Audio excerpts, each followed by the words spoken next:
as notas, elas já foram lançadas, tá, gente? E eu preciso que vocês verifiquem no aba de vocês, se tá tudo ok com a nota de vocês, direitinho.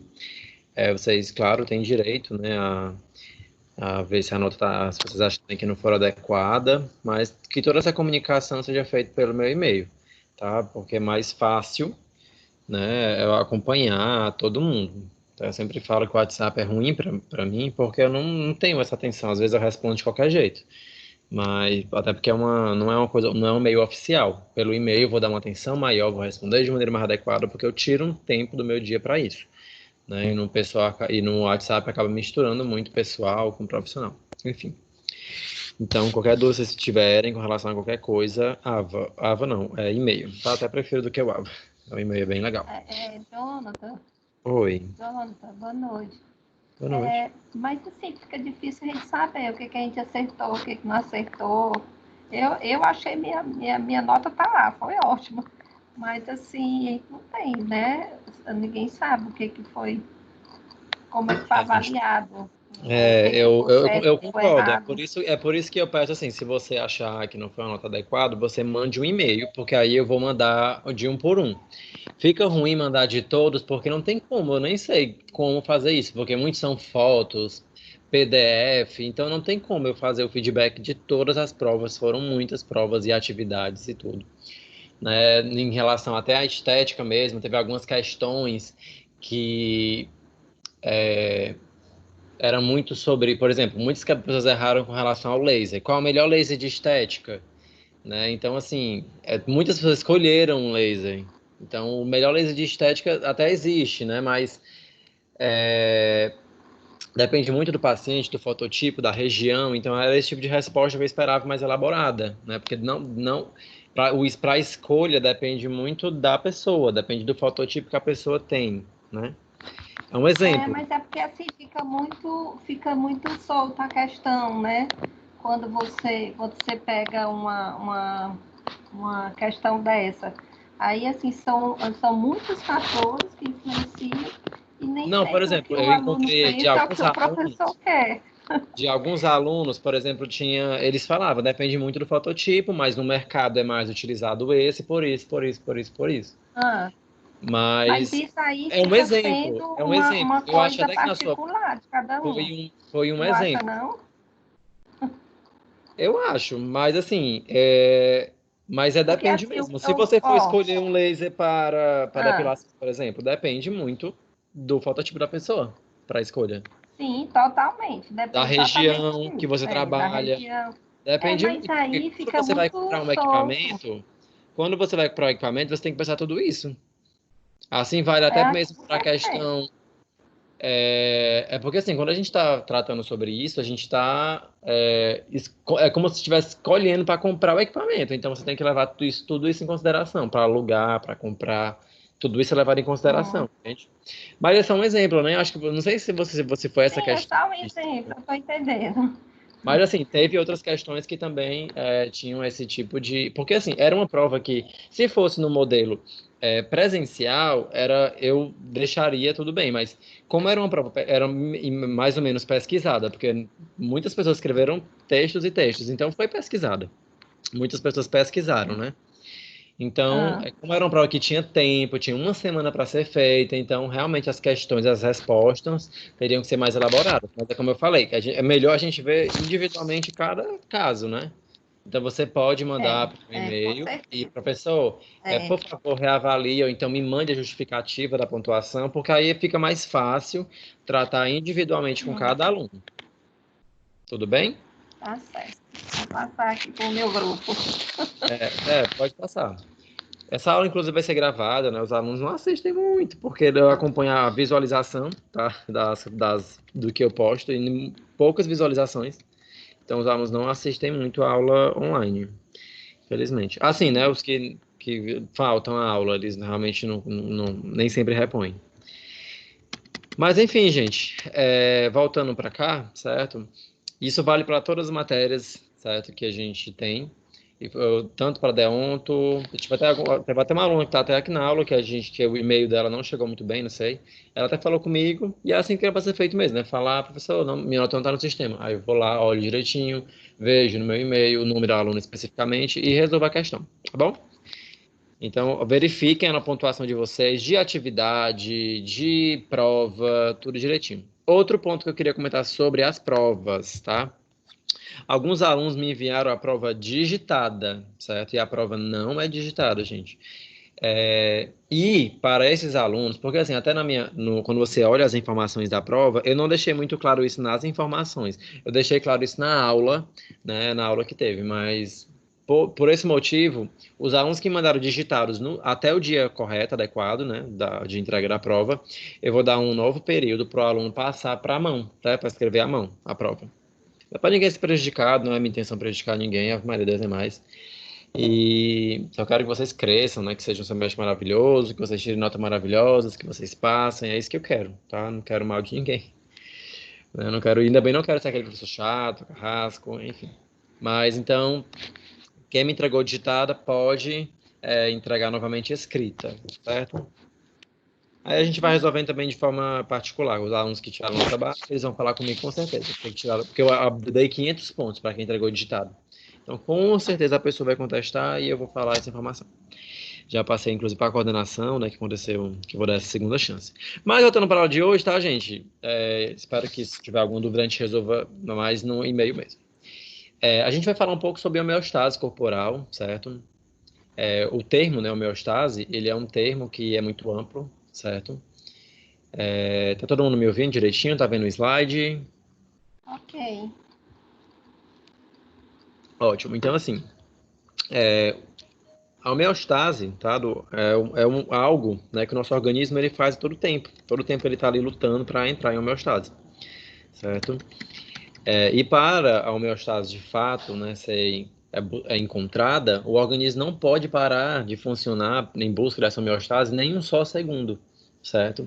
E quando eu falo em homeostase, eu falo a mesma coisa de eu falar em equilíbrio, tá? Equilíbrio das funções que tem dentro do nosso organismo, do que a gente está respirando, do que a gente está se alimentando, da quantidade de água que a gente bebe, da temperatura que está no meio externo, tudo isso pode influenciar a homeostase corporal, certo?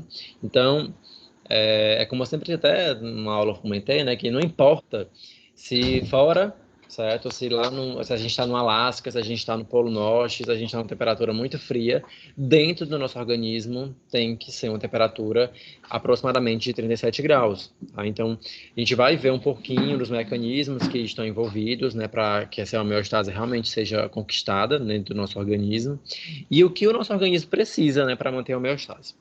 Segundo o dicionário, né, a homeostase é a capacidade do organismo de se manter constante, para que as suas funções e reações químicas essenciais não sejam influenciadas e permaneça dentro dos padrões normais, certo? Homeostase também pode ser o processo de regulação que mantém o organismo em constante equilíbrio, certo? Em constante homeostasia, certo? E quando a gente fala de homeostasia, eu sempre gosto até de elencar, até deixar essa parte por último, de elencar fatores que estão envolvidos, certo, para... Peguei o fraga.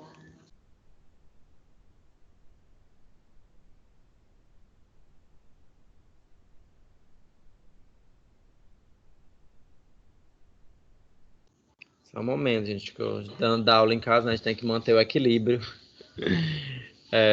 dos moradores da casa tranquilo. Deixa eu só aceitar aqui essa aluna. Vou até tirar o vídeo, porque a minha casa está um pouquinho de reforma, está um pouco bagunçada. Então, assim, quando eu falo, eu gosto muito de falar sobre o pH do sangue, né? Que o sangue, ele é um dos fluidos mais importantes do nosso organismo. Então, assim, para que o sangue, o nosso organismo esteja em homeostase, é preciso de um pH adequado, a quantidade iônica adequada, certo? E tudo isso vai influenciar como o sangue, né, vai ter sua dinâmica no organismo.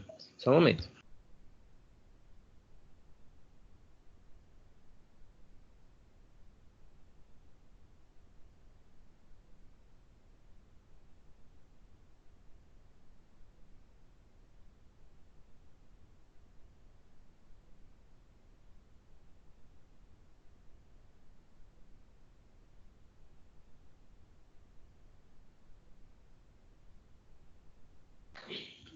Pronto, gente. Então, desculpa mesmo.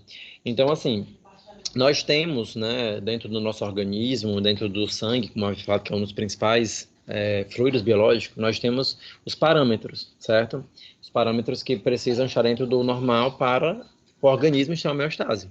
O pH, certo, sanguíneo, ele é para estar entre 7,35 a 7,43. Mais ou menos pode significar, né, uma acidose ou então uma alcalose metabólica, certo? E isso pode inviabilizar e está diretamente relacionado a uma saúde, né? Uma perda do quadro de homeostase, e isso vai impactar na saúde do paciente, ele vai apresentar alguns sintomas, né, associados a essa mudança de pH.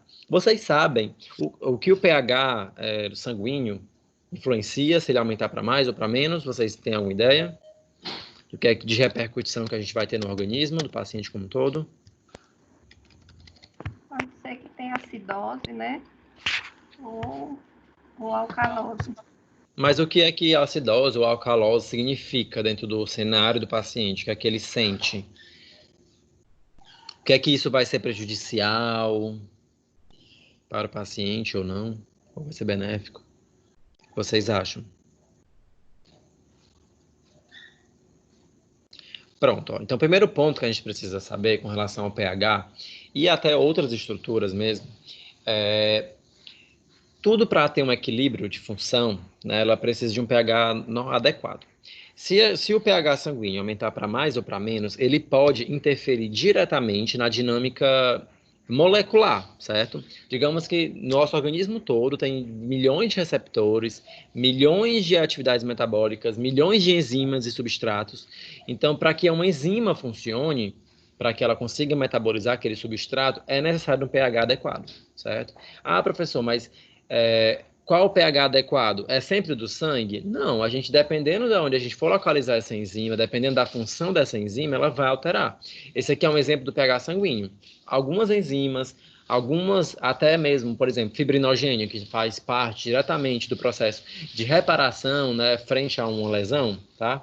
Digamos que você tem um corte, o fibrinogênio vai ser ativado, vai virar fibrina, e junto com as plaquetas vão formar um coágulo. Para que esse processo, de fato, de fibrinogênio, de fibrina, de plaqueta, diretamente se relacione, é necessário de um pH adequado, é preciso também de uma quantidade proteica adequada, certo? De fatores de coagulação. Então, tudo isso vai manter a homeostase do organismo. Então, a homeostase é muito ampla, esse tema é muito amplo. Para que a gente fosse, assim, falar de homeostase, a gente precisaria estudar toda a fisiologia, porque como a fisiologia funciona, é de fato como a perfeita homeostase deve acontecer. Então é muito amplo falar de homeostase. A gente vai até revisar um pouco dos contextos fisiológicos, certo? Para não sair desse slide, continuar nele e explicar tudo, ó, nós temos também a questão iônica, né? Nós temos sódio, nós temos cálcio, nós temos oxigênio, ureia, aminoácidos, proteínas, lipídios, glicose. Então, tudo isso também tem que ser adequado. Digamos que o paciente, pegando aqui a glicose, que o paciente ele vá apresentar uma glicose de 50, é normal? Ou uma glicose de 200, é normal? Não, é um estado patológico, né? Senão, talvez não patológico, né? É muito complexo, mas é um estágio que tira da homeostase, né? O paciente ele vai apresentar uma série de sintomas que vão estar relacionados a esse aumento ou essa diminuição. Então, assim, se o paciente tiver menos glicose, ele vai ter menos produção de energia, possivelmente, ele pode vir a ter a pressão baixa, alterar a homeostase dele. Se for para mais, o fibrinogênio não consegue se ligar adequadamente, a glicose a mais também se liga à hemoglobina e que até inviabiliza algumas funções da hemácia e ela deixa de transportar oxigênio. A questão também de reparação desse doar acaba sendo prejudicada. Então, assim, entendam que cada item que eu estou falando aqui, para mais ou para menos, vai estar diretamente relacionado ao equilíbrio desse organismo. Tá? Então, para cada itemzinho desse, a gente vai ter uma forma de dizer se é menos ou mais vai alterar a homeostase. Lipídio também. Né? A gente tem os lipídios, que a gente faz até o exame de colesterol total, colesterol em fração. Para mais ou para menos, vai também dar algum estado, né, de alteração da homeostase do paciente, certo? Esse aqui é o valor do lipídio total, tá, gente? É até um exame que geralmente os médicos pedem. Isso aqui não é o colesterol, os lipídios totais, por isso que o valor é até maior. tá? Então, não confundam colesterol total com lipídios totais, são exames diferentes, certo? Então, nós temos aqui proteína também. Proteína, isso no sangue, é necessário da gente ter entre 6,5 a 8 miligramas a cada 100 ml do sangue, certo? E também é importante é muito amplo também, né? Dentro dessas proteínas, a gente tem as proteínas adequadas. Às vezes, a gente tem uma carência de beta-proteínas ou de gama-proteínas. Então, assim, é importante a gente saber, dentro dessa proteína ainda tem várias outras proteínas, certo? Que além desse valor aqui, elas precisam estar ok dentro do organismo, certo? Aí, assim, vocês sabem qual é a maior proteína que está em maior abundância no organismo, não no organismo, mas no sangue? Qual é a proteína que está mais abundante no nosso sangue? Albumina, albumina. Olha aí. Muito bem, a albumina. Tá? E qual é a função da albumina? Falando da principal proteína no sangue, a mais abundante. Se ela é mais abundante, ela tem uma função importante, né? Ela tem que ter alguma função importante. E qual é a função da albumina? Muito bem, transportar, né? É uma proteína transportadora. Transporta o quê, professor? Hormônios, lipídios, transporta, mas na maioria das vezes são hormônios e nutrientes, tá? Também pode transportar alguns polissacarídeos, alguns lipídios. Então, de maneira geral, a proteína mais abundante no sangue, ela está correlacionada com a função de transporte. É tanto que quando você faz alguma musculação, por exemplo, é comum você ver aqueles atletas, né, na academia, que é cheio de atleta, tomando albumina, certo? Que é a que vem da clara do ovo, né? Então, assim, é comum porque é importante para o atleta ter uma proteína que é carreadora, né? Que leva nutrientes para toda a musculatura. Porque após um estresse físico, é importante que existe uma reparação do que foi perdido durante o exercício. Então, para essa reparação acontecer, é importante a albumina. Se não tivesse a albumina, o transporte de glicose, de íons, de hormônios ia ser não ia acontecer de forma efetiva. De maneira geral, a gente não tem muitas vezes uma diminuição, aliás, um aumento da albumina. O aumento da albumina não significa muito, mas a diminuição significa, né? Significa um estado de não estar sendo transportado, tudo que deve ser transportado, geralmente está associado com um quadro de desnutrição, certo? Então, assim, é importante saber de tudo, né? De toda a homeostase. É muito amplo, como eu falei para vocês. E a ureia, vocês sabem a ureia, de onde ela vem, para onde ela vai? Dentro do contexto sanguíneo. Muito bem, gente. A ureia, na verdade, ela é mais um metabólito, né? Ela faz parte, certo, dos metabólitos, principalmente associados à proteína, certo? Quando uma proteína ela é metabolizada, geralmente tem ureia, né? Tem amônia, tudo isso que pode estar associado ao metabolismo das proteínas. Então, quando o organismo metaboliza uma proteína, geralmente vira ureia e vira também amônia. Aí, assim, o que é que eu também quero que vocês entendam, e correlacionar isso com a biomedicina de fato, né? A gente consegue investigar, né, o nível de ureia, por exemplo, a gente consegue investigar os níveis de proteína, os níveis de lipídios, o nível de glicose no laboratório. Tá, né? Que eu estou até dando aqui a quantidade. A gente consegue identificar esses parâmetros em laboratório. Então, assim, quando você lá, de repente, está analisando o sangue do paciente e ele apresenta uma quantidade maior, né, de ureia, significa dizer que está tendo muito metabolismo de proteína? Ou vocês acham que pode ter alguma coisa diferente? Alguém já fez bioquímica clínica? Alguma coisa clínica e bioquímica? Vocês fizeram? É uma pergunta, viu, gente? Você pode responder assim, de vez em quando. Ainda não. Eu ainda não. Pronto, então assim, ó. Só porque na bioquímica geralmente a gente tem esse conteúdo, tá?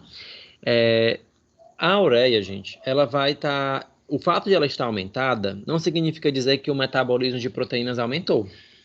Geralmente, a ureia, certo? Esse componente, ele está associado com a não excreção pelos rins, porque os rins é um dos principais órgãos que estão envolvidos na homeostase, até porque ele controla muito o que sai do nosso organismo, ele controla o excesso de alguns nutrientes, ele também elimina o metabolismo de alguns nutrientes. Então, quando os rins não estão funcionantes, possivelmente a ureia não vai ser excretada.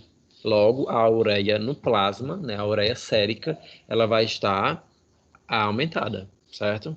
Então, assim, às vezes, um bom funcionamento de um órgão vai impactar diretamente em um valor no nosso laboratório, tá? Nosso exame laboratorial. Mas isso aqui, eu gosto de usar o sangue, tá, como exemplo, porque o sangue, como eu havia falado, ele é um dos principais íons, tá? E ele está diretamente relacionado com a homeostase do nosso organismo, certo? Mas voltando para a nossa aula assim mesmo, tá? Então a gente já falou, né, que a homeostase, ela é o conjunto, né, que consegue definir o processo de equilíbrio, tá, do nosso organismo, que está associado a vários fatores. O que pode alterar a nossa homeostase? Fatores ambientais, o mau funcionamento de células, o mau funcionamento de alguns órgãos, tá? Tudo isso pode influenciar diretamente, certo? Aí, assim, a nosso organismo, ele todos os dias vai ser exposto a diferentes estímulos, certo? Caso aconteça alguma mudança externa, certo? Ou aconteça alguma disfunção interna, isso vai desencadear uma resposta compensatória, certo? O que é a resposta compensatória é essa, professor? É o bom funcionamento dos órgãos. Se ele metabolizou muita proteína, ou se a temperatura externa aumentou muito, ou diminuiu muito, tudo isso vai desencadear uma resposta compensatória. E isso envolve o sistema, o organismo como um todo. Eu vou dar um exemplo assim bem legal.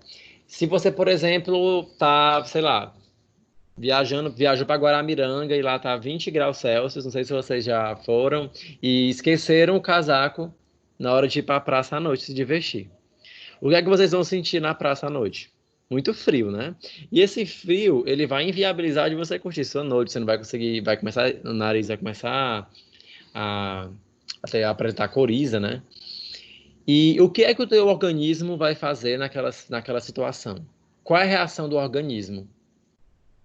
O que é que vocês começam a sentir de sintomas, além da coriza, para compensar a temperatura aumentada? Muito bem. Primeira coisa, uma contração muscular, certo? Essa contração, esse calafrio, certo?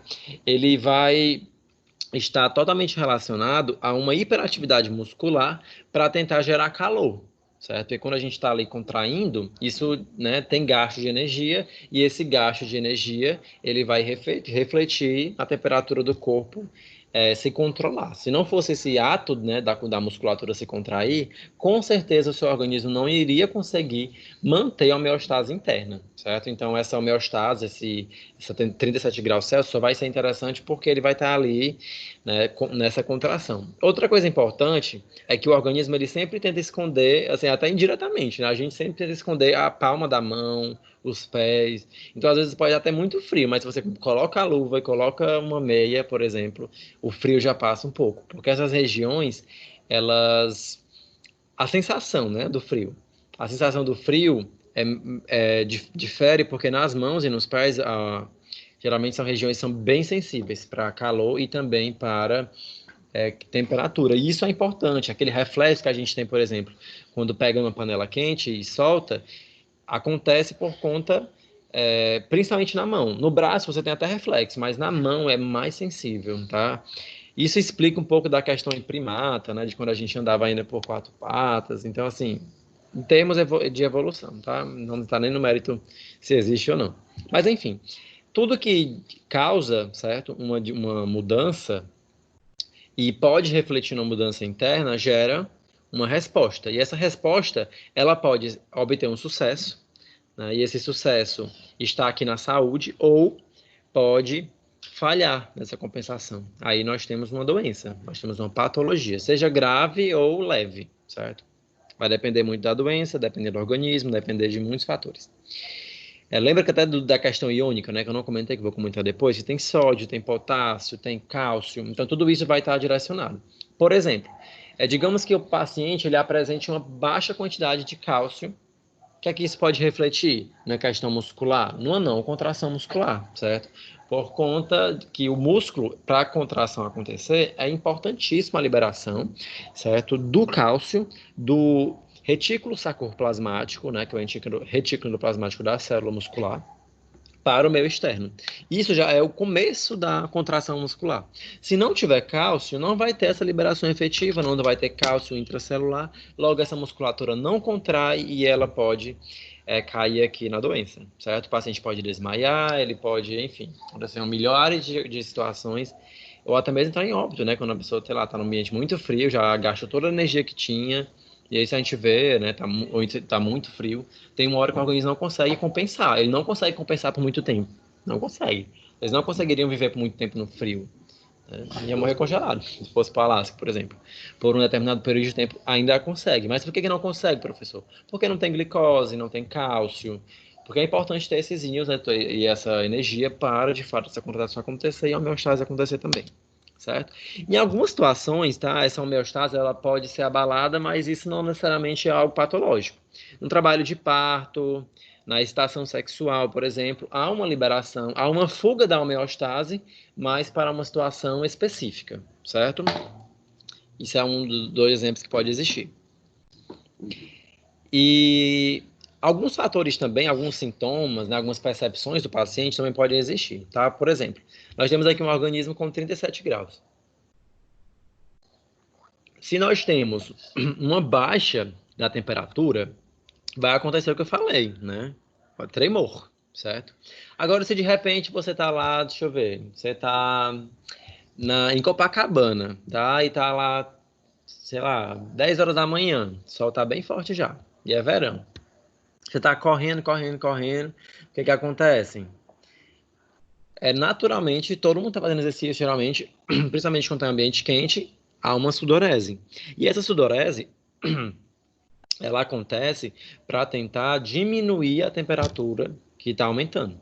Tanto pelo fator solar e também pelo fator do metabolismo mesmo. Porque quando a gente está ali correndo, o fluxo sanguíneo aumenta, a musculatura. O que é que vai acontecer no exercício físico? A musculatura ela contrai mais. E a contração gera o quê? Calor. Então, se gera calor, a temperatura tende a aumentar. E a temperatura pode aumentar, professor? Se a gente tiver um aumento na temperatura, o que é que vai acontecer com esse paciente? Quem pode me responder?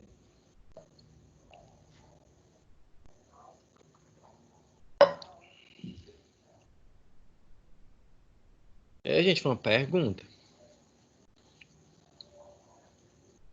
Oi? Vocês estão me ouvindo? Tô falando só.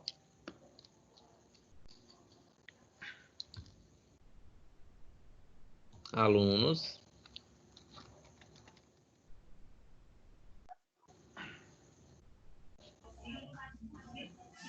Vocês estão me ouvindo? Eu tô ouvindo, mas eu não entendi a pergunta. Muito bem, olha aí. A pergunta foi a seguinte. O que acontece quando a temperatura do corpo aumenta? O que é que pode acontecer de bom ou ruim para o paciente? Aumenta acima dos 37. Desnaturação das proteínas. Desnaturação Mas das pra proteínas. medula também. Medula? Acho que não necessariamente, né? Que a medula está muito relacionada a impulso nervoso, né? Mas o que é que vai acontecer? Algum comentou aí a presença de desnaturação proteica. Isso é o que mais de ruim pode acontecer. Na medula vai ter uma falta de comunicação ou uma hipercomunicação, né? Ativada pelo aumento da temperatura. Vai depender do neurotransmissor que você esteja falando. Mas, de maneira geral, o que é mais impactante é a desnaturação proteica, certo? E essa desnaturação proteica, ela vai inviabilizar, inclusive, a enzima, que substrato também, esse processo aconteça, certo? Então, essa desnaturação proteica, ela pode gerar milhares de malefícios para o paciente. Inclusive, a membrana, né? A homeostase da membrana celular também pode ficar comprometida. Porque quando a temperatura aumenta muito, a membrana celular, ela pode desnaturar. As proteínas que estão presentes nela podem desnaturar, certo? E uma vez que essas proteínas elas se desnaturam, elas não voltam ao normal. Para a gente lembrar aí, por exemplo, quando a gente vai torrar um ovo. Você torra o ovo, ele fica lá, né, naquela consistência durinha. Agora, vocês conseguem voltar à fase mais líquida, né, do ovo? Voltar a ser o que era antes? Não, uma vez desnaturada, desnaturou, certo? Não tem mais o que fazer. É que nem quando você faz, por exemplo, também desnatura aí as proteínas do cabelo em um alisamento, né? Bem, bem legal. Então o cabelo vai ficar liso, certo? Liso. E ele geralmente não volta, né? Tanto normal, vai depender do nível de desnaturação. É importante ter esse controle também, porque você pode desnaturar demais e o cabelo ficar frágil. Então, enfim, é um contexto bem amplo. Mas o fato é, baixa de temperatura, tremor. Aumente de temperatura, sudorese para tentar controlar essa variação, certo? E a gente também tem ajustes iônicos, né? A gente tem a liberação de íons que vai ajudar esse aumento a acontecer. Quando a gente tem aí um aumento de liberação de cálcio, a gente vai ter um aumento da contração muscular e esse aumento de contração muscular vai repetir diretamente aí no aumento de temperatura. Então, tudo está relacionado, certo? Outra coisa importante para a gente falar é as vias, né, de entrada e de saída de determinados fatores. Na entrada, a gente tem aqui órgãos, né, de entrada são o intestino, o pulmão, né, a pele, né, são órgãos por onde algo pode entrar no nosso organismo. E esse algo que entra, ele pode causar um benefício ou um malefício, certo? Que vai impactar diretamente aí na massa corporal, no organismo como um todo. Então, outra coisa também que vai acontecer, né, isso é muito importante, é o bom funcionamento dos órgãos como um todo. Um órgão não estando bem funcionante, aí o organismo todo pode sofrer com isso, certo? Na excreção aqui, nós temos os rins, o fígado, o pulmão, pele, tá? Então, são órgãos também de excreção, que também devem estar bem funcionantes, certo? Então, tudo isso tem que estar em perfeito equilíbrio. Às vezes a gente pensa, qual é o órgão mais importante do nosso organismo, né? É muito, muito difícil responder essa questão.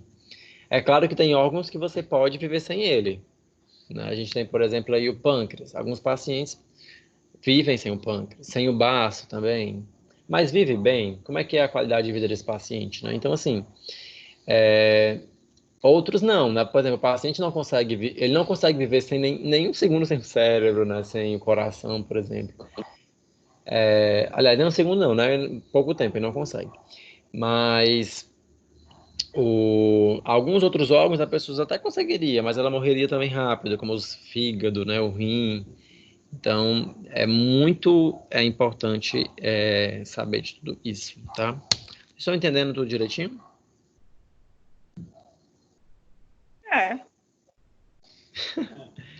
Pode perguntar se para esse S é um Ok. Aí, assim, ó, o pulmão, certo, gente? O pulmão, ele é responsável pela entrada de oxigênio e pela saída de CO2, certo? O aumento de oxigênio, ele pode significar, muitas vezes, uma diminuição do CO2. E não é legal que a gente tenha, muitas vezes, só oxigênio ou pouco CO2. Até porque o CO2, ele é um metabólito, né, a partir da respiração, mas ele é importante para controlar a questão do pH sanguíneo, certo? Mas também não é importante ter muito CO2, porque o CO2 demais, ele vai estar relacionado aí a uma acidose metabólica, certo? CO2 demais gera essa acidose metabólica. Mas isso quando é no organismo todo, né? Não estou falando isso de forma local, não estou falando isso em uso estético, certo? Mas o oxigênio, ele sozinho, às vezes ele não consegue também ter um direcionamento adequado, tá? Às vezes ele precisa de ter uma molécula de CO2 em algum determinado local para ele ser atraído até esse local, né? À toa que tem a carboxiterapia, por exemplo, né? Que você coloca o CO2 e o oxigênio vai chegar mais rápido porque aquela região fica cheia de CO2. Então, só estou querendo dizer que é importante ter tanto o oxigênio quanto também o CO2. Até mesmo para garantir o perfeito equilíbrio e a homeostasia do nosso ecossistema, tá? Nós respiramos oxigênio, a planta respira CO2 e libera, né, oxigênio. Então, a gente está garantindo esse equilíbrio, né, de forma adequada.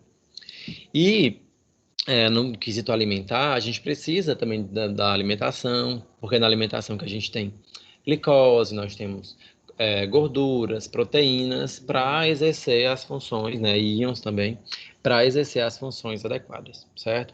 Pelo sistema gastrointestinal, a gente também tem a ingestão de água, né, que é importantíssimo que a gente beba, né, a quantidade adequada de água, porque muitas vezes, quando você bebe pouca água, você pode ir poucas vezes ao banheiro, né, ter uma urina mais concentrada, e isso também pode impactar na sua saúde, tanto com infecções, quanto também pode prejudicar a excreção de metabólitos. Porque quanto mais água você bebe, mais você tem a possibilidade de excretar mais metabólitos, certo?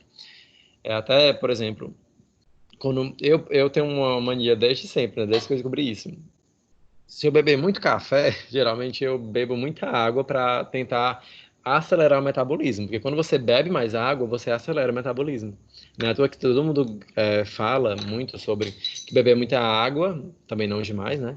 Acelera o metabolismo e pode favorecer o emagrecimento. Então, às vezes, você está fazendo a coisa errada, né, para emagrecer. Mas só um exemplo, tá, gente? Então, a gente precisa de A água, ela também controla o metabolismo, ela controla a saída de secreções, ela controla a quantidade, né, sanguínea, que também precisa estar em perfeito controle, até mesmo para... Senão você pode ficar desidratada, pessoas que ficam desidratadas e elas perdem... Elas acabam acumulando muito íon, geralmente dá febre, diminui a imunidade, aumenta a toxicidade do organismo, porque os metabólitos eles ficam ali circulantes, então impactam diretamente na saúde, né, daquele paciente, ok? Aí, assim, em termos de metabolismo, para vocês verem como é realmente sério, é só lembrar de um paciente que, por exemplo, está passando por o nome daquela que tira os metabólitos, quando o rim não está funcionando muito bem. Agora Hemodiálise. Hemodiálise, exatamente. Então, a diálise, né, é para retirada, é para fazer o que de fato o organismo não está, os rins não estão funcionando de forma adequada. Então, às vezes, a gente pode ajudar o paciente a ter uma homeostase. Até no caso do COVID, por exemplo, alguns pacientes, eles apresentam uma dificuldade respiratória muito grave, né? Então, essa dificuldade respiratória, ela vai ser influenciada aí por aparelhos, né, de respiradores, por oxigênio, certo? Então, assim, tudo que você possivelmente possa ter de não muito bem estabelecido no organismo, a gente tem alguns equipamentos, nós temos algumas formas, né, de obter de fato essa homeostase no hospital. O ruim disso é que o paciente ele vai ficar dependente, né, desse cuidado, e não é interessante, porque às vezes fica assim, para manter a homeostase é preciso ter um equipamento, né, e isso às vezes inviabiliza o paciente de ter uma qualidade de vida, né, satisfatória. Então, nós precisamos cuidar da nossa saúde para sempre, e dos nossos pacientes, para sempre eles terem a homeostase dependendo do bom funcionamento do organismo. Então, tudo que você faz hoje influencia diretamente em como você vai ser no futuro, certo? As nossas atitudes do hoje influenciam diretamente. Isso não em tudo, né? Não só também na questão metabólica, certo? Se você se alimentar muito bem, você com certeza vai ter um bom funcionamento dos seus órgãos por mais tempo, certo? Depende de fatores genéticos também, um bom funcionamento, enfim, muitas coisas, tá? E uma coisa também importante que a gente precisa ter são as forças que estão exercidas no sangue. A gente já viu aí, por exemplo, na aula de edema, no tópicos, quem fez tópicos, que às vezes a gente tem perda, a gente tem a força, a pressão hidrostática, nós temos a pressão coloidoscópia, né, que é ou oncótica, né, vamos mudar para oncótica, que também é um sinônimo, que é influenciada pela quantidade de proteínas. A quantidade de proteínas também está diretamente correlacionada a um bom funcionamento do organismo, porque às vezes, para o plasma sanguíneo chegar até determinado órgão, ele precisa de uma atração proteica, né, que as proteínas têm cargas elétricas, então elas vão atrair a chegada de mais plasma. E quando chega mais plasma, chega mais nutriente. É claro que essa chegada tem que ser controlada, porque quando a gente tem plasma demais, né, chegando no organismo, nós temos a formação de um edema, tá? Então, é importante ter a pressão coloidoscópica, a pressão oncótica, né, a pressão também relacionada a força, né, que o sangue dá no órgão, tá? Porque às vezes quando você tem uma pressão alta, por exemplo, a gente geralmente tem uma força muito grande do sangue nos capilares sanguíneos. Aí o que acontece com o paciente que tem pressão alta? Edema, né? Acho que quem trabalha com estética é comum demais ter um paciente que tem uma pressão, né, descontrolada, e que faz drenagem, por exemplo, certo? Mas é também importante saber que não é interessante, no momento da drenagem linfática, que a paciente esteja com pressão alta. É interessante que ela esteja com a pressão controlada no momento, até porque o procedimento pode aumentar a pressão sanguínea, tá? Então, enfim, né, só um dos exemplos. Aqui, listando novamente, né, os fatores do sangue, e isso vai influenciar cada líquido corpóreo, cada fluido biológico vai ter sua característica, certo? Do que vai estar presente de normal, do que está dentro do limite, algum valor para menos ou para mais, vai estar diretamente relacionado com a saúde do paciente. Quem entrou na aula atrasada pode até ver na aula gravada que a gente já explicou esse slide, tá? Aí, assim, essa estabilidade, né, orgânica, essa homeostase, ela está relacionada com o corpo, né? E o corpo tem vários sistemas, e cada sistema tem que trabalhar de forma eficaz. A gente tem aqui o sistema respiratório, né, que nutre oxigênio, CO2, como a gente já comentou. O circulatório, né, porque o sangue ele leva nutrientes para toda a parte do organismo. Ele leva sangue para formar todos os outros nutrientes e líquidos também. Quando a gente tem, por exemplo, a formação do líquido acítico ou do líquido peritoneal, o líquido pleural, o líquido, o LCR, tudo vem do sangue, certo? Vem de um ultrafiltrado, muitas vezes, do plasma, tá? Então, tudo depende bem do sangue. E o sangue precisa do coração estar batendo, né, adequadamente, certo? O coração precisa do pulmão, né, para se oxigenar. O sistema digestório, né, vai a partir do estômago, intestino, da boca, ele vai também estar diretamente relacionado ao funcionamento de tudo, porque é através desse sistema que geralmente a gente se alimenta. Não é sempre, né? Por exemplo, alguns pacientes, como eu havia falado, quando ele foge da homeostase, a gente pode suspender a alimentação dele. No caso de uma pancreatite, por exemplo. Quando o paciente tem uma pancreatite aguda grave, o paciente não pode se alimentar por alguns dias. Ah, professor, como é que ele vai sobreviver? Por alimentação parenteral, né? Com alimentação através das veias, tá? Então, o paciente ele vai ser hospitalizado, ele não vai se alimentar. Então, quando algo foge da homeostase, é interessante intervir de forma, seja medicamentosa ou que seja de alguma forma, tá? Quando a gente toma um remédio, é para devolver a homeostase. Ah, porque eu estou sentindo dor. Então, a dor foge da homeostase. Ou então, a dor é o sinal, né, de fuga da homeostase. Aí você toma um medicamento e é benéfico sempre tomar um medicamento que é anti-inflamatório? É benéfico? Ah, eu estou com inflamação, vou tomar um anti-inflamatório. Faz parte da homeostase ativar o sistema imunológico. Então, eu vou tomar mesmo? Será que é interessante para essa patologia? Ou será que eu não posso ter um aumento, né? É muito importante isso, tá, gente? Porque tudo tem os seus efeitos colaterais. Então, às vezes, quando a gente está com a imunidade baixa, tá doente, lá, dor de garganta, aí você toma um anti-inflamatório, sem muitas vezes tomar um antibiótico, isso tudo pode influenciar na sua saúde. Por isso que é interessante, né, que você realmente tome medicamentos prescritos pelo médico, porque às vezes se ele passar um anti-inflamatório, possivelmente ele possa passar outro medicamento, enfim, vai depender muito da saúde do paciente, tá? Então, tudo que a gente toma pode, né, ter uma resposta direta aí no sistema como um todo, tá? Mas nós temos aqui o sistema urinário, né, que está relacionado também com o sistema linfático, com os linfonodos, com a produção de excretas, né, de ureia, de metabolismo, né, que a gente possa vir a ter. O sistema nervoso, né, muito importante, principalmente quando a gente fala aqui de regiões que produzem, né, de hormônios, por exemplo, porque os hormônios, uma das funções de todos os hormônios é uma comunicação com o organismo como um todo, certo? O organismo, para ele ter uma boa comunicação, ele precisa ter liberações hormonais, né, constantemente. Quando a gente tem liberação hormonal diminuída, pode não acontecer aquele estímulo hormonal e a gente tem um prejuízo para aquela saúde daquele paciente. Como é no caso, por exemplo, da tireoide, que é uma glândula, se ela libera menos ou mais, isso pode estar associado a um hipo ou um hipertiroidismo, que está associado a um aumento ou uma diminuição do metabolismo daquele paciente, certo? Então, assim, cada órgão, né, cada sistema vai ter, de fato, aí, um papel, certo? Na homeostase. O sistema genital também está relacionado aí a homeostase de ovários.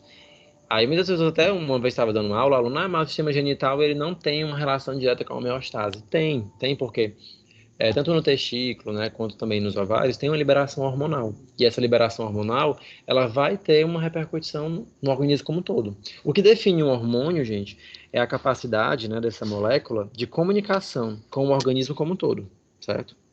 Nós temos algumas moléculas que elas não são hormônios. Por exemplo, nós temos prostaglandinas. As prostaglandinas são moléculas de comunicação também, mas elas são moléculas de comunicação intercelulares. Por exemplo, quando, sei lá, o intestino está em inflamação, ele pode liberar hormônio, ele pode liberar uma prostaglandina. Quando ele libera um hormônio, todo o organismo vai saber que ele está na inflamação. Quando ele libera prostaglandinas, ele vai ter, só o intestino vai ler aquela mensagem. Porque as prostaglandinas são moléculas que são lidas somente naquele órgão, não é sistêmico. É somente naquele sistema, não é somente naquele órgão. Então, assim, a liberação de hormônios pelos ovários e pelos testículos repercute em todo o organismo, porque são hormônios, tá? Então, às vezes, quando a gente tem aí uma baixa de produção de algum hormônio específico, especificamente relacionado diretamente à questão genital, a pessoa pode ficar triste, ela pode ficar alegre. Não é à toa que a gente tem aí a TPM da mulher, né? A mulher ela tem picos hormonais e uma mudança de humor relacionada à liberação hormonal, muitas vezes associadas tanto ao encéfalo, quanto também à tireoide, ao ovário. Então, tudo isso vai ter uma comunicação, né? Porque o hormônio é uma comunicação sistêmica. A tireoide libera e o organismo todo pode ter acesso a esse hormônio. Tá? Se fosse prostaglandina, somente células da tireoide iriam ler essa mensagem. Um exemplo disso, né, quando a gente toma um anti-inflamatório, por exemplo. O anti-inflamatório, ele... Deixa eu ver, talvez eu vou estar descarregando meu notebook, gente, só um momento. Caiu aqui o slide. Alguma pergunta, gente? Alguma pergunta? Vocês estão entendendo? Ai. É muito conteúdo, né? Vou ficar bem. Alguma pergunta? Certinho? Pessoal, por se comprometerem a germinar luz na própria vida, e eu aguardo vocês. Cuidado com a tela com áudio, tá, gente? Desativem sim. Então, assim, cada sistema, né, para concluir esse slide, ele vai ter sua importância diretamente aí. Eu falei sistema urinário, mas é sistema imunitário, né? Que é o sistema imunológico, certo? Que o sistema imunológico é importantíssimo. Eu estava olhando aqui o sistema urinário e lembrei que eu falei o urinário aqui atrás, mas o urinário é aqui, né? O sistema imunológico tem um papel importantíssimo na homeostase. É através aí do sistema imunológico que a gente resiste a um coronavírus, resiste a qualquer micro-organismo, né? Qualquer agente externo. E muitas vezes até, enfim... O sistema imunológico faz muito parte da homeostasia do corpo. Esse lá já foi comentado, né? Aí aqui, exemplos, né, do que pode alterar. A gente tem fatores internos e fatores externos. A gente já comentou sobre isso, vou até passar esse slide, né? E para a gente manter a homeostase real, tá, do organismo, a gente precisa de um bom funcionamento celular e, inclusive, entender funções celulares. Tá? Porque tudo vai acontecer com a liberação de uma célula, certo? É uma célula que vai liberar, não estou dizendo que é uma célula, né? São as células do organismo, mas trazendo a atração para uma única célula, é a célula que libera hormônios, é a célula que absorve a glicose, é a célula que libera, enfim, metabólitos, enfim. São as células do nosso organismo, certo? Que são as protagonistas, né, por um todo. O nosso organismo, né, tem muitas células. E para um bom funcionamento da célula, é importante que ela tenha, como está até descrito aqui, né, o consumo de oxigênio, certo? Que ela também libere energia para funções celulares, como é o caso do ATP, certo? Liberação de metabólitos para excreção. São algumas características da nossa célula. Se a célula, por exemplo, perde a capacidade de liberar metabólitos, o que é que vai acontecer? Vai acumular metabólitos dentro dela e essa célula pode entrar em necrose. Bastante comum. Algumas doenças, algumas condições estão associadas a uma perda de homeostase devidamente porque algumas células estão sofrendo com isso, certo? Quando a homeostase ela é perdida dentro do organismo ou de um órgão, essa célula pode resistir ou não, tá? Aí lembra de patologia que a gente comentou sobre, por exemplo, o processo de edema, né? Quando a célula não tem uma boa homeostasia, o que é que vai acontecer? Ela vai entrar em morte. Aí ou ela vai entrar em apoptose ou em necrose. Mas sempre que ela estiver numa situação estressante, ela vai entrar em apoptose e necrose? Não, tá? Ela também pode se adaptar. Aí as adaptações são hipertrofia, atrofia, metaplasia, certo? E isso é um fator externo que influencia diretamente no funcionamento do organismo, certo? Aí nós temos também até condições associadas à questão cancerígena, por exemplo, quando uma célula é muito exposta a danos, enfim, muito repetidos lesões, ela pode também ter um estado de hiperplasia. Tá? A hiperplasia é quando a gente tem um aumento da produção de células, e esse aumento de produção de células, de divisão celular, ele pode estar influenciado com câncer, com neoplasia, porque geralmente neoplasias elas estão associadas com uma mega divisão de células, certo? Então, isso são adaptações. Isso é antes da célula chegar até a morte, ou chegar até a mutação, certo? E isso, a gente também vai ter acesso a essas informações na citopatologia, tá? No exame citopatológico. Oi. Dá licença. Mas a hiperplasia não vira câncer? Ou vira? Não necessariamente. Assim, depende muito, tá? Depende. Certo. Depende. Agora, sim, o que toda célula tem, certo? O que todo câncer tem é uma hiperplasia. Você concorda? Concordo. Então, geralmente, a gente tem que a hiperplasia é uma condição associada ao câncer. Ah, entendi. Agora, é mais difícil, tá? Uma hiperplasia gerar um câncer, mas pode gerar sim, tá? Tem porcentagens aí mínimas, mas existem. Tá certo, vai depender muito do órgão, vai depender muito da célula. Tá bem. Por exemplo, nós temos no trato geniturinário hiperplasias, não temos? No geniturinário, comunicação direta aí de hormônios, essa hiperplasia ela pode ser uma informação importante para a formação de uma lesão por HPV, por exemplo. O HPV ele causa hiperplasia. É uma consequência, né? Pode causar. Depende muito, tá? Mas, enfim, então assim, a célula, quando ela sofre um estímulo, aí eu tô falando assim, não tô falando mais do organismo, tô falando da célula, tá? Ela pode entrar em morte ou ela vai se adaptar a esse estímulo. E isso também faz parte da homeostase. E as células todos os dias estão entrando em homeostase no nosso organismo. Todos os dias tem homeostase no nosso organismo. Todos os dias. Certo? Começando na célula e repercutindo no organismo. Ok? Então, para vocês clarearem a mente de vocês, para que vocês possam absorver o conteúdo, a gente vai agora para o intervalo, tá? Agora são 8 horas em ponto e a gente volta às 8h15. Pode ser? Obrigado, professor. Pode sim. E assim, gente, Ai, professor. é isso mesmo. A aula vai, assim, o interessante é quando a aula é bem proveitosa, quando ela é difícil, assim, difícil e ao mesmo tempo proveitosa, porque a gente aprende muito mais. Né?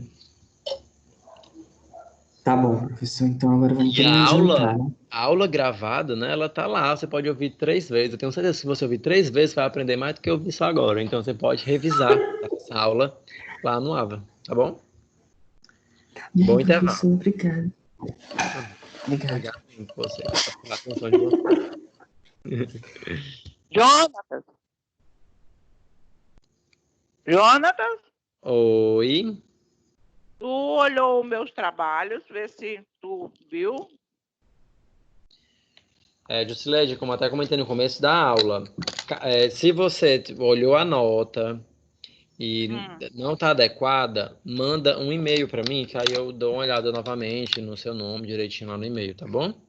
Porque, Não, você não colocou, foi os meus trabalhos, entendeu? entendi. Aí você manda um e-mail para mim, aí eu identifico e mudo, tá bom? Ah, meu filho, obrigada. Ah, e isso vale para todo mundo, tá, gente? Se vocês tiverem dúvida na nota de vocês, se vocês viram que não foi postado, algum erro na nota de vocês, vocês podem falar comigo, certo? Que a gente vai consertar, com certeza.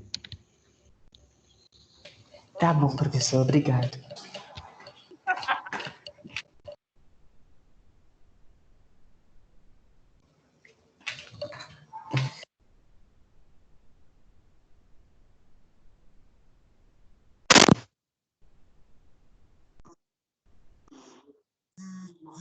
Todo mundo jantando, gente.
Vamos voltando, gente.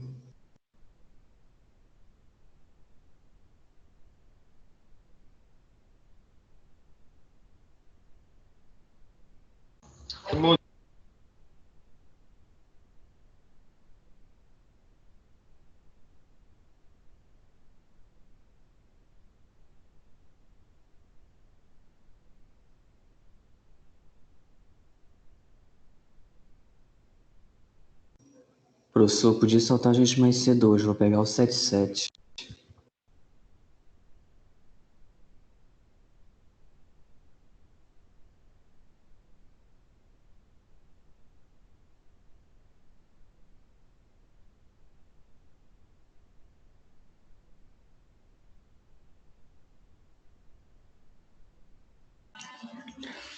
Vai rezar, Antônio.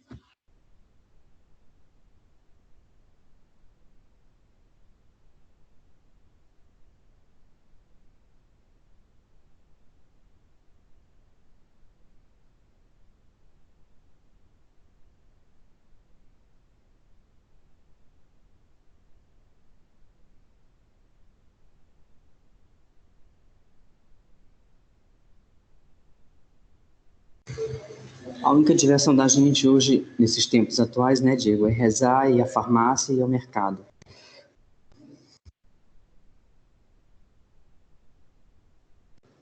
Muitos não acreditam, mas é o apocalipse.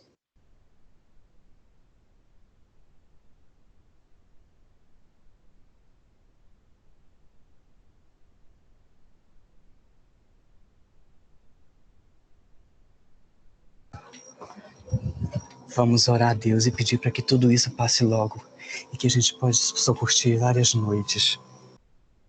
Se divertir, sair, ir ao shopping, fazer compras. Enfim, poder fazer uma limpeza de pele, essas coisas.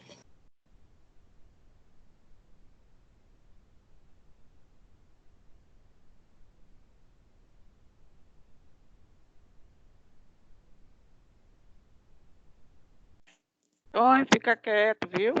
A limpeza de pele fica para depois.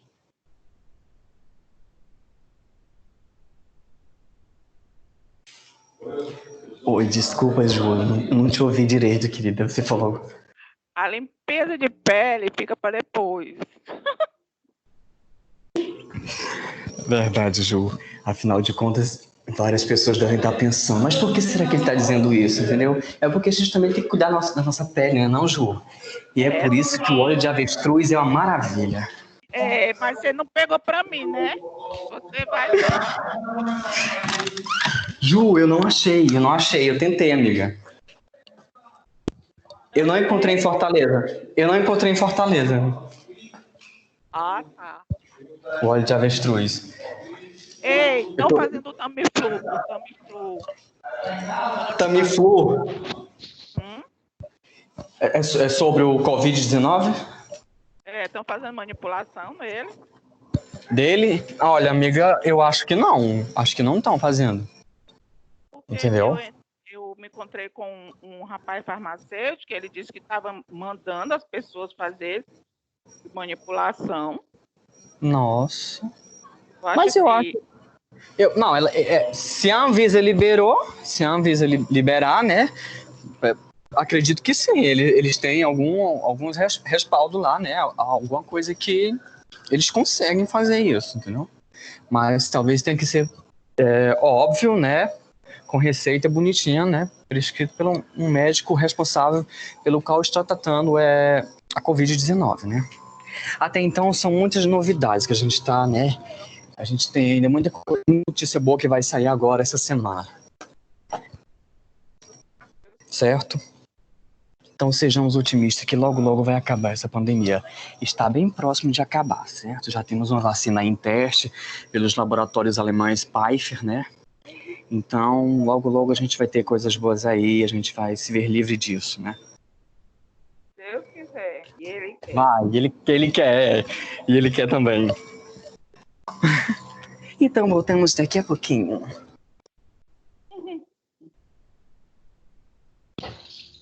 Um minutinho, tá, gente? Tá bom, professor.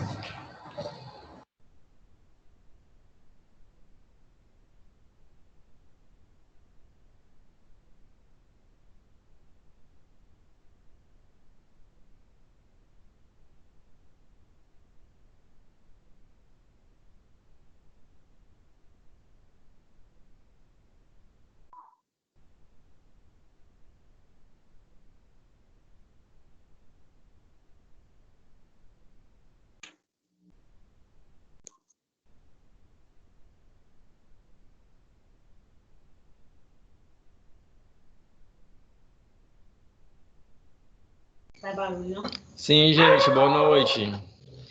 Voltando. Tava tendo culto, Oi, era? lá, boa noite. Ai, é claro. Esse óleo de avestruz é bom pra quê mesmo, hein? O óleo de avestruz temos ômega 3, 6 e 9. Ele é um anti-inflamatório natural, tem uma quantidade de EPA e DHA importantíssimo, né? São eles que a gente tem que olhar principalmente quando a gente compra um ômega 3 de boa qualidade. Tem que estar pelo menos acima de 300 miligramas, né? De EPA e DHA. DHA são separadas, entendeu? Artrite, melhora a elasticidade da pele, né? Aham. Sendo tomado a longo prazo, né, Jonathan? A longo prazo e uma dose pelo menos de 1.000 miligramas por dia. É isso mesmo. É legal saber. Óleo de avestruz. O óleo de avestruz ele tem uma etiologia da avestruz mesmo? Ele repete, por favor, professor, que eu tive um problema em uma pane aqui. Ele no vai celular. ser retirado da avestruz mesmo, o óleo? É do papo do óleo, do papo do avestruz, exatamente. Aquela papada que fica embaixo. Chamamos de vulgo papo, né? Ah, não, eu sou vegano. Tirado do... Como não? Não. Tá certo, já fui também vegetariano. E é diferente de vegano. Mas eu concordo contigo, é uma boa isso. Muito bom. Fico feliz por isso. Mas enfim, gente, voltando, tá? Então, assim, a homeostase, de maneira geral, ela depende das bom funcionamento de todas as células, né? Então, assim, cada célula tem sua função no organismo. Então, assim, se a célula do fígado ela não conseguir metabolizar muito bem a bilirrubina, não conseguir metabolizar muito bem o urobilinogênio, produzir bile, a gente vai ter uma repercussão e uma perda de homeostase.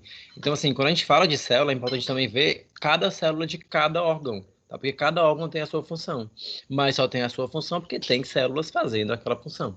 Seja produzindo insulina ou glucagon lá no pâncreas, seja metabolizando algo, ou produzindo bile no fígado, ou passando impulso nervoso nos neurônios.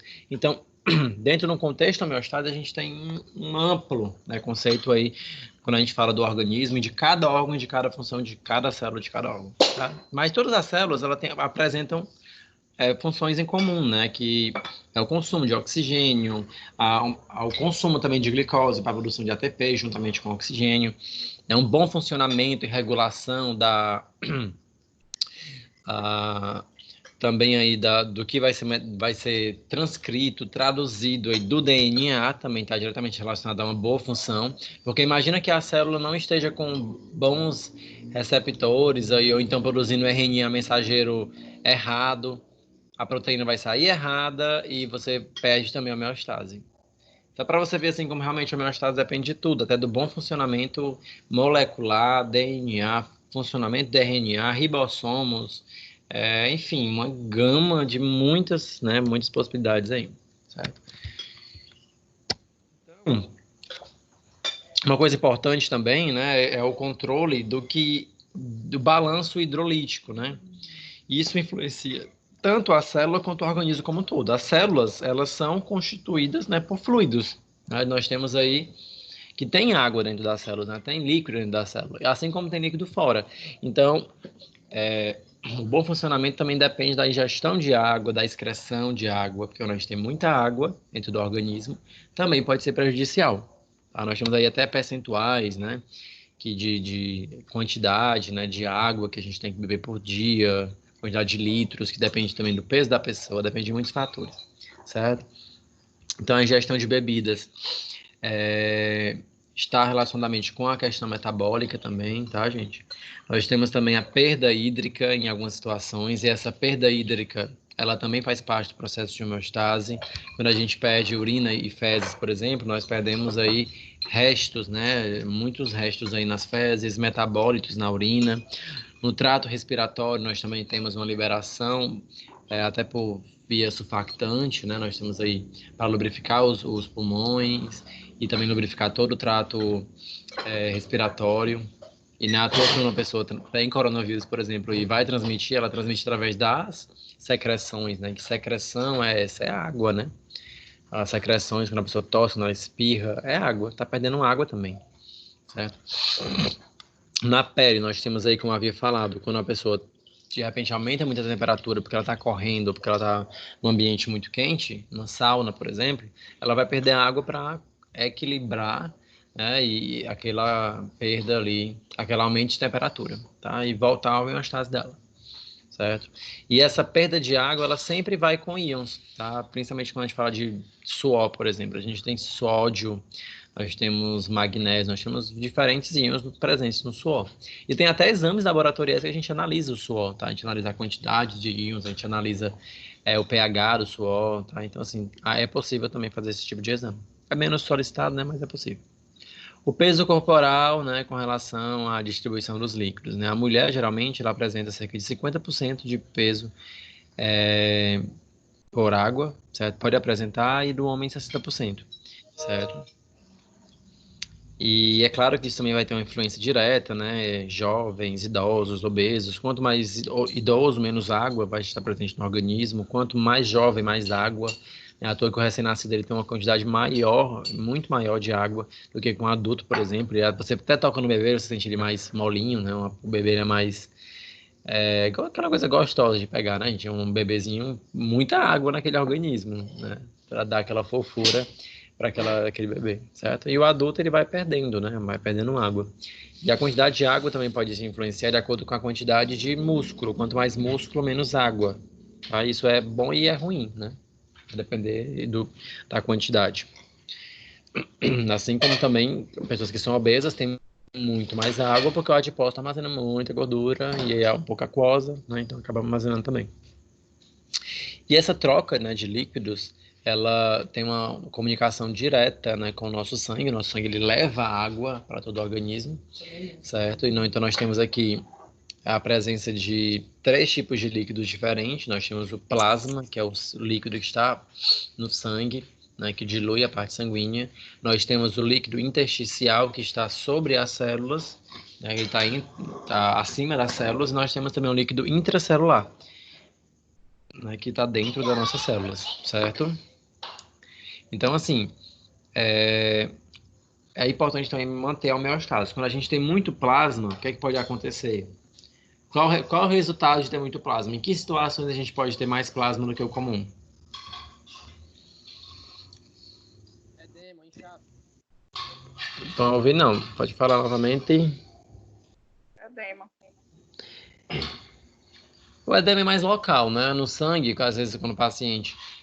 Geralmente nem sempre é patológico. O plasma aumenta muitas vezes porque está mais diluído o sangue. Digamos que o paciente tem menos hemácia, então quando a gente vai olhar o tubo de sangue vai ter uma camada maior de plasma, mas por conta da quantidade baixa de hemácia. Então nem sempre plasma aumentado significa algo 100% ruim.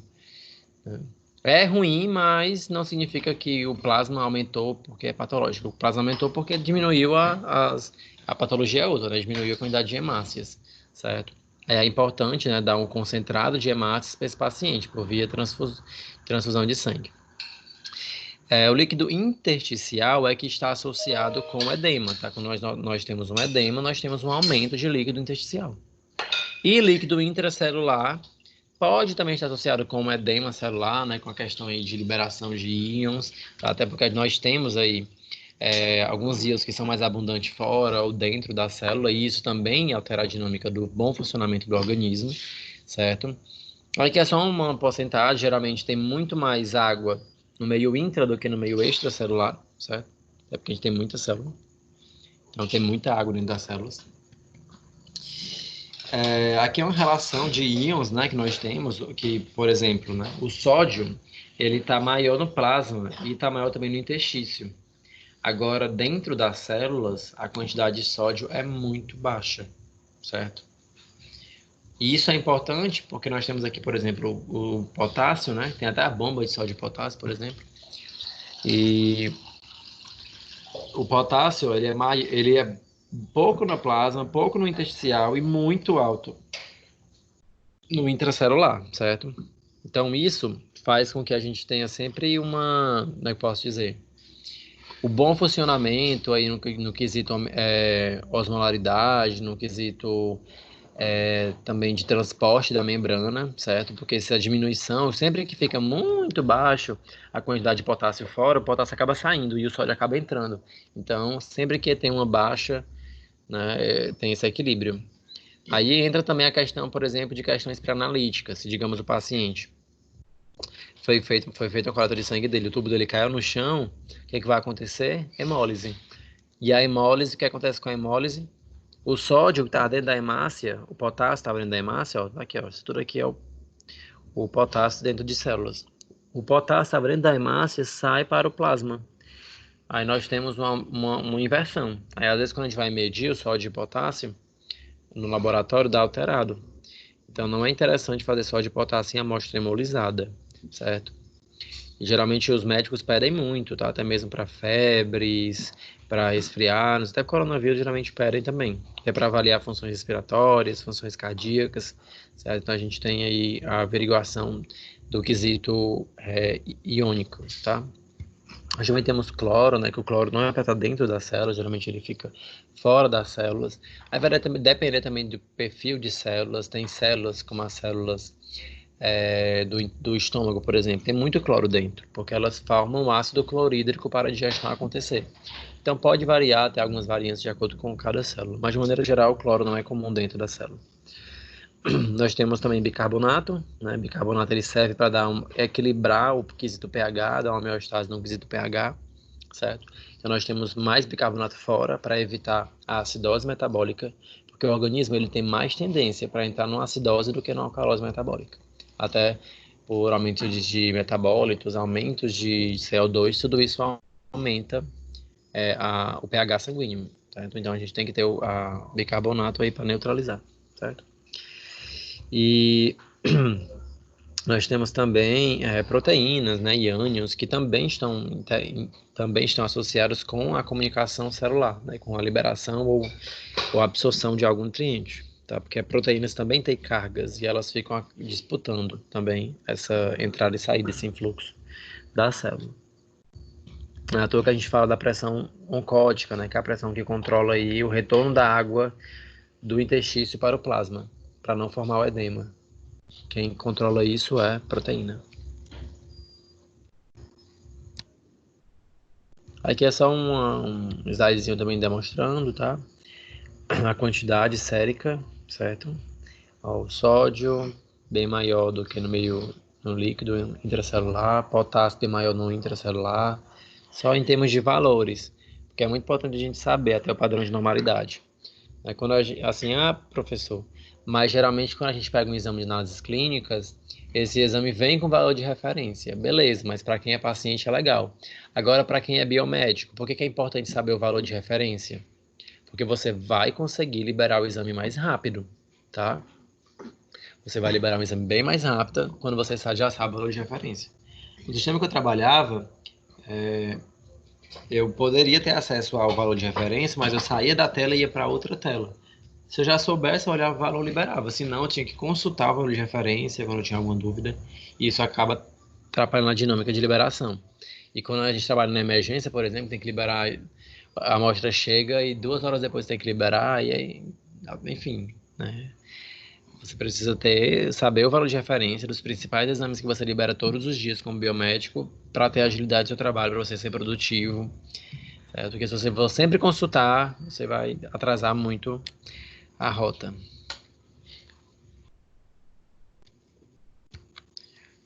Aí assim, uma coisa importante é que, por exemplo, o cálcio ele está baixo em todos os íons. Assim, a quantidade dele é baixa no meio intra, no meio extra, certo? Por que o cálcio é baixo geralmente no sangue? Porque o local do cálcio não é bem circulando, né? O cálcio ele vai ser encontrado em grandes quantidades na questão óssea.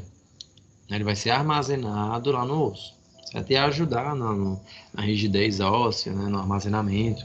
Aí, tanto e esse armazenamento ele é importante existir, né? Quando você, por exemplo, vai ficando mais velho, vai tendo dificuldade de absorção de cálcio, o que vai acontecer? Osteoporose, porque você está usando a sua reserva de cálcio. É por isso que é importante alguns idosos tomar cálcio, tomar vitamina D, que também ajuda, né, na absorção e também na não reabsorção, né, do cálcio no osso.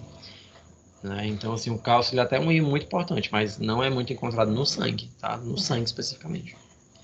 Certo? Tem outros líquidos que eles podem ser encontrados maior e outras regiões que podem ser encontrados em maior valor, né? Então, depende muito aí dessa questão. Uma coisa interessante também, gente, até como eu falei de vegano, por exemplo, vegano pode encontrar uma dificuldade de consumo de cálcio, né? Porque o leite é uma fonte muito grande de cálcio. É claro que existem outros nutrientes, né? Mas não são tão práticos como beber um copo de leite ou derivados do leite. E a gente eu estava vendo um estudo uma vez sobre o que pode gerar, né, de uma pessoa vegana para o futuro, né? Então, ela pode ter osteoporose, ela pode ter diversas doenças, porque apesar de você ter uma consciência muito boa, bem estabelecida do cuidado com o animal, nossa evolução não fez parte de exclusão desse grupo de alimentos. Nós evoluímos comendo esses alimentos, ingerindo esses alimentos. Se você parar de ingerir, você pode ter uma perda de qualidade de vida, certo? Se não hoje, no futuro. É claro que também, se você tomar suplemento vitamínico, né, se você tomar alguma coisa, vai substituir a alimentação. Mas aí é uma coisa que eu aconselho. Quer ser vegano? Seja, mas que seja orientado pelo nutricionista para nunca faltar nutrientes para vocês. E com certeza vai ter suplementos, vai ter alimentos variados, para que você realmente tenha a quantidade não só de íons, mas também de proteínas, porque a maioria das proteínas de via vegetal são de aminoácidos não essenciais. Os aminoácidos essenciais, eles são encontrados em maior quantidade na proteína animal mesmo, né? Na carne, por exemplo, no leite. E até, por exemplo, vitamina B12 também é encontrado bem mais, né, na questão carne, né? Difícil ter um vegetal que tenha essa presença quando tem muito pouco, né? Alguém queria falar? Sim. John, escuta, eu concordo contigo. Por exemplo, a vitamina B12, para quem é vegano, normalmente, vegano, vegetariano, se passa muito nutricionista, tanto nutricionista como nutrólogo, gosta muito de passar a clorela e a espirulina, né? Porque tem uma grande quantidade, tem cálcio, tem ferro, tem vitamina B12, entendeu? Tem uma grande quantidade disso. Aí a gente tem a diferença entre a clorela, clorela e a espirulina. A espirulina é uma cianobactéria, né? E a clorela ela é unicelular, né? É muito usado pelos astronautas da NASA, né? Eles levam um superalimento. Ela é considerada, a clorela, como um nutriente poderosíssimo, entendeu? Rico em várias coisas, né? Como eu te falei, ferro. É um conselho para quem quiser tomar mesmo. Não entendi. Eu, inclusive, aconselho, né, para quem quiser tomar, melhorar a imunidade no período de coronavírus. Sim. E outra coisa óbvio, junto com a alimentação saudável, né? Ela até também desintoxica o teu organismo bastante, né? Chumbo, cobre, são metais pesados, né? Eu acho fantástico ela. Pois é, então assim, gente, voltando, né? Então assim, tudo que você muda, né? Por exemplo, ser vegano, para terminar esse assunto, a gente tem uma mudança, um impacto diretamente na homeostase. Infelizmente tem. Tá aí eu aconselho. Quer ser vegano, seja, mas é interessante ter mesmo a questão nutricional. Você pode sofrer muito. Não esqueça de ativar os microfones.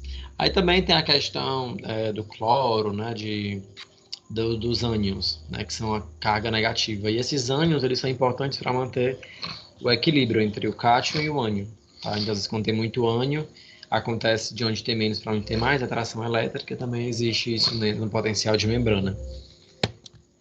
Aqui só uns dadozinhos, deixa eu ver aqui o que é mais importante para a gente falar. Isso aqui vai ser um tema mais da próxima aula mesmo. Acho que por hoje é muito assunto, né? O slide é mais da próxima aula. Gente, esse é o slide da próxima aula já. Tá bem. Ok. Já mandei o e-mail, viu? Ótimo, mande mesmo. Você tem alguma pergunta, gente? Tá. Quero voltar para a sala de aula. Quando é que eu vou voltar? Se conversou com alguém, Odília, Não, governador. eu não conversei com ninguém, gente. Assim, porque não depende da gente, né? Eu sei, cara, tô brincando contigo. A gente está muito à mercê das diretrizes do governo. Aham. Mas, assim, para que vocês se assustem ao mesmo tempo. Porque, assim, hoje eu tive uma reunião com outra instituição que eu trabalho e o dono, né, dessa instituição, ele é bem acessível, é o meu chefe de comunicação muito grande. Ele é muito até envolvido, conhece alguns políticos, algumas coisas, algumas diretrizes, sabe? E ele viu, gente, que a pretensão de que as aulas possam vir a retornar pode demorar um pouco mais.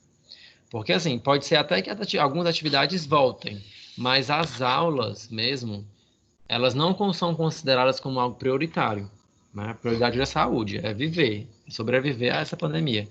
Então, as aulas, elas podem... Eu estou falando isso não como Pitágoras, estou falando isso como saúde pública, tá, gente? As aulas, elas podem demorar muito para voltar, inclusive pode... A pretensão mesmo, e ele tendo contato com algumas pessoas envolvidas na política, é que as aulas só retornem em meados de setembro. Meu Deus. E se voltar, vai depender de como a população vai se apresentar. Entendi. Pode ser que no Ceará, por exemplo, como tem muitos casos, e tá piorando. Vocês viram, chegaram até aqueles containers na UPA agora para armazenar o corpo. Então, assim, tá piorando, né? Então, assim, a medida... E a gente tá chegando perto de um pico também. Quando a gente chega no pico de uma pandemia, a tendência é que a gente retorne para o vale, né? Diminua. Então, Entendi. o pico da doença no Ceará está estimado para ser em junho. É o pico. Depende de muitos fatores. Não é uma coisa assim que vai de acordo com o acontecido. Vai depender das pessoas. Então, assim, já foi dado várias previsões, né? Mas por que estava dando outras? Porque as pessoas estão cumprindo ou não a quarentena. Vai depender das pessoas, esse cálculo. Tá certo. Mas se tudo permanecer dessa forma, o pico vai ser em junho, e depois de junho, a gente vai começar a ter diminuição de casos. E à medida que a gente começa a ter a diminuição de casos do coronavírus, a gente começa a ter um retorno das nossas atividades, tá? E lembrando, não estou falando isso com Pitágoras, tá? Se o governo dizer amanhã a gente vai retornar, a gente vai retornar amanhã, tá? Eu estou falando da estimativa de vivências, de estudos sobre uma pandemia, tá? Tá bom. Então, mas enfim, eu tô gostando muito do modelo online, eu já tenho falado isso em muitas aulas, tá legal. É claro que, tipo assim, tem práticas nessa disciplina de deonto, tem práticas na disciplina de estética, tem práticas em várias outras disciplinas que, infelizmente, perdem, né, a viabilidade no cenário da pandemia, infelizmente. Olha, é verdade, eu vou te falar por mim, o conteúdo tá muito legal, não só seu, como do Felipe e de todos os professores, entendeu? O problema é a minha pessoa mesmo não gosta mesmo de ter aula online, porém eu sou obrigado a ter, entendeu? Mas eu prefiro, óbvio, que presencial. Mas, Antônio, mas você observa, até quem, por exemplo, não gosta, já está mais adequado, já está mais aceito, né? Essa questão já é mais possível. Eu preciso melhorar para mim não... Enfim, preciso ser mais acessível a isso. Me dedicar mais, entendeu? Mas isso é meu. Vamos por mim, né? Oi, gente. Alguma pergunta para hoje? Não mais. Pois, gente, estudem. Sucesso aí nos estudos. Estou aqui, certo? Obrigado. Eu confesso que eu não sou muito assim pelo WhatsApp, mas eu sou muito pelo e-mail. Mande que eu respondo com certeza. Tá bom? Tá certo. É isso, um abraço e até a próxima. Boa semana para vocês. Para vocês.